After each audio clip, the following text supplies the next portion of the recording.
Immunity की कमी या क़ुव्वत मुदाफ़ियत की कमी की वजह से होते हैं। अच्छा। तो उसके लिए ज़रूरी है कि क़ुव्वत मुदाफ़ियत बढ़ाई जाए। और क़ुव्वत मुदाफ़ियत जो होती है वो सबसे ज़्यादा प्रोटीन, आपको प्रोटीन मतलब प्रोटीनी डाइट जो है वो देनी चाहिए। तो आप उनको चिकन दें, आप उनको एग्स अंडे दें, शहद दें, अच्छी डाइट उनको दें, गोश्त दें खाने के लिए। तो उससे जो है बच्चों को, वैसे आमतौर पर दूध, ये तमाम चीज़ें जो होती हैं ज़्यादा प्रोटीन रखती हैं। और बच्चे जो है ना आमतौर पे वो फास्ट फूड और ये चिप्स वगैरह इन चीज़ों के ज़्यादा आदी होते हैं, टॉफ़ीज़ खाने के आदी होते हैं। बस ये पैसे ले लिया और सब सलांटीज़ और बंटीज़ और पता नहीं क्या क्या खाना शुरू कर दिया। तो ये चीज़ें ना दें, जो घर में आप खाना पकाते हैं वो दें उनको ज़्यादा से ज़्यादा। प्रोटीन, हाई प्रोटीन डाइट जो है वो आप दें ताकि उनकी इम्यूनिटी बढ़े। दूसरा सवाल जो उन्होंने पूछा कि मीजल्स जो है वो निकल रही है सर, उससे, इस वक्त वो बच्चे ज्यादा कंफर्टेबल भी नहीं होते बहुत कुछ खाने के लिए, हाँ, नॉजियाटिक होते हैं जीभ हाँ, से। तो बिल्कुल सवाल आपका बिल्कुल हाँ, वैलिड तो है, बिल्कुल वैलिड है। तो फिर उसमें मल्टी वाइटामिन का रोल बहुत अच्छा है। फिर आप उनको दवाएं इस तरह से आते हैं। एंड ऑरेंज जूस बिल्कुल दे सकते हैं, बिल्कुल दे सकते हैं। आप उनको मल्टी वाइटामिन दें ताकि उनकी भूख बढ़े, उनकी भूख बढ़े। एपिटाइजर्स जो होते हैं वो दीजिए आप, और उसके साथ साथ जिस तरह के दूध है, जूस है, ये तमाम चीज़ें दें तो इंशाल्लाह वो बेहतर होंगे। दूसरा जो सवाल था उनका कि मीज़ल्स के लिए, तो मीज़ल्स के लिए तो आजकल ये जो है इब्तदाई वैक्सीनेशन का प्रोग्राम, उसमें मीज़ल्स की तो वैक्सीन शामिल होती है। तो बच्चों को हिफाजती टीके ज़रूर लगाएं ताकि उनको जो है मीज़ल्स वगैरह जो है उससे महफूज रह सकें। और दूसरा ये कि अभी बड़ों के लिए मीज़ल्स की जो 5 साल के बड़े उम्र के बच्चों के लिए वैक्सीन तो आ गई हैं, लेकिन वही वाली बात जैसे डॉक्टर साहबा ने कहा कि महंगी होती हैं, हर एक के लिए अफोर्ड करना मुश्किल होता है। तो और ये फैलता भी इतनी तेज़ी से है कि मतलब जब एक घर में आ गया तो थोड़े थोड़े वक्फे से सारे बच्चों को अपनी लपेट में ले लेगा।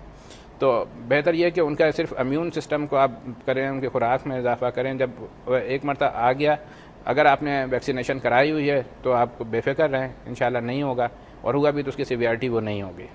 तो बस ये हिफाजती टीके हैं कि मतलब अपने बच्चों को जो है आप हिफाजती टीके जो है ना वो ज़रूर लगवाएं ताकि इस तरह की जो होती हैं मुतादी बीमारियाँ उनसे महफूज रखा जा सके। सही। अच्छा मैम, एक बात है, हम लोग बैक्टीरिया और फंगस और ये सब चीज़ें जो हैं ये एक नॉर्मल सोप से, हाथ धोने से और इन सब चीज़ों से जो है हम लोग फाइट बैक कर लेते हैं। बट वायरसेस का ये कि वो कहते हैं कि दे आर वेरी टफ, वो इतने आराम से नहीं मरते हैं। तो हम कोई स्टेरलाइजर में जाके तो बैठ नहीं सकते ना उसके लिए, तो क्या करें नॉर्मल लाइफ में कि हम इस तरह के वायरसेस से अफेक्ट ना हो?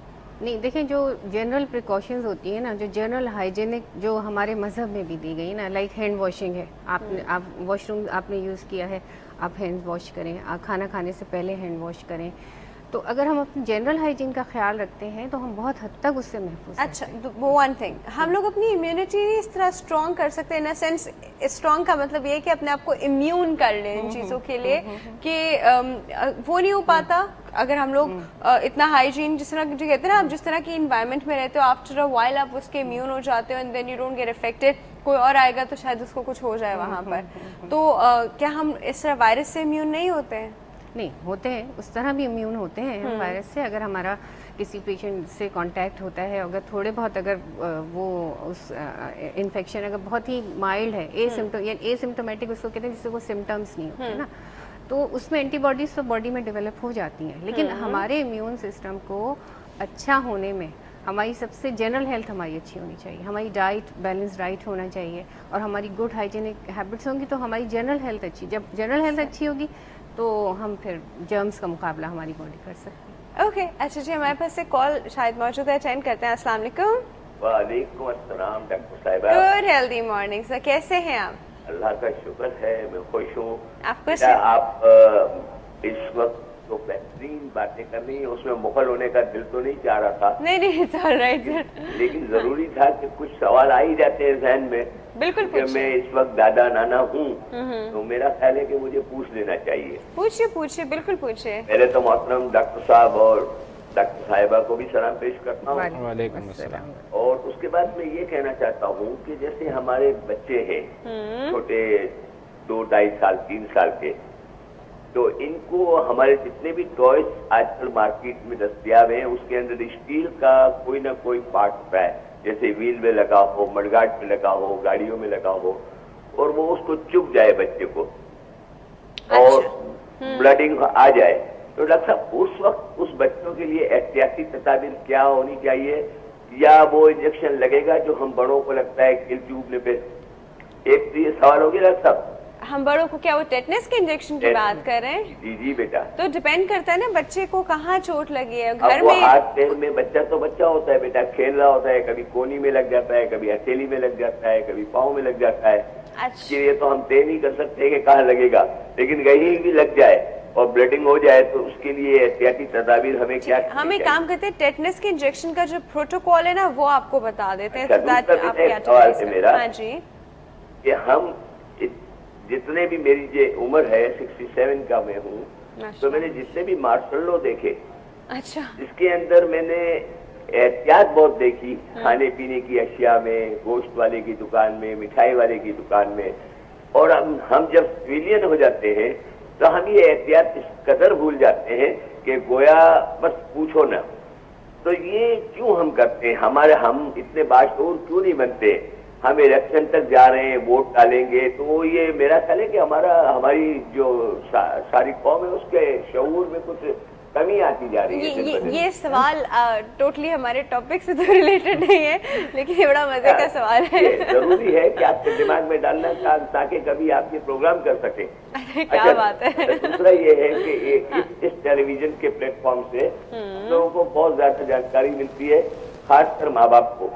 तो मैं ये लोगों से कहूंगा कि इस किस्म के प्रोग्राम देख लिया करें, जैसे शाम के औकात में आज के डॉक्टरों के प्रोग्राम आते हैं, तो इसमें हमें बहुत सारी ऐसी चीजें पता चली है जो मैंने अपनी इस उम्र तक पहुंचने तक नहीं देखी थी। तो अल्लाह ताला हमें ये टॉपिक दे के कम से कम अपने बच्चों की खातिर ऐसे प्रोग्राम देख के अपनी समझ में इजाफा करें, बच्चों को भी दिखाए ना, की परवरिश कर सके।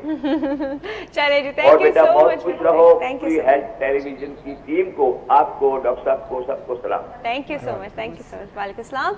अच्छा जी, एक और कॉल है हमारे साथ, वो भी अटेंड करते हैं जी। अस्सलाम वालेकुम। वालेकुम सलाम। Good healthy morning. कौन बात कर रहे हैं?